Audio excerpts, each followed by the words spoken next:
اسلام کی بنیاد۔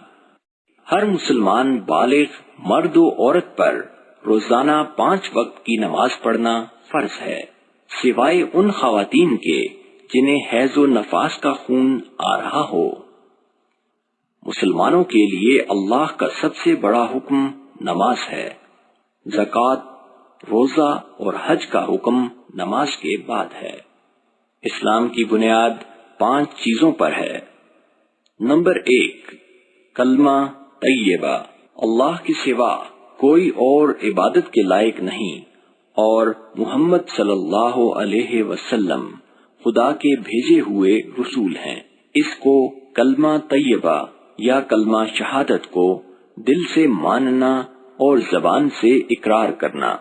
نمبر 2، نماز خدا تعالی کی عبادت اور بندگی کرنے کا ایک خاص طریقہ ہے جو خدا تعالی نے قرآن مجید میں اور حضرت محمد صلی اللہ علیہ وسلم نے حدیثوں میں مسلمانوں کو سکھایا ہے۔ نمبر 3، روزہ، صبح صادق سے غروب آفتاب تک نیت کے ساتھ کھانے پینے اور نفسانی خواہش پوری کرنے کو چھوڑ دینے کا نام روزہ ہے۔ نمبر 4، زکوٰۃ، مال کے اس خاص حصے کو زکوٰۃ کہتے ہیں جس کو خدا کے حکم کے موافق فقیروں، محتاجوں وغیرہ کو دے کر انہیں مالک بنا دیا جائے۔ یوں سمجھیں کہ نماز، روزہ بدنی عبادت ہے اور زکوٰۃ مالی عبادت ہے۔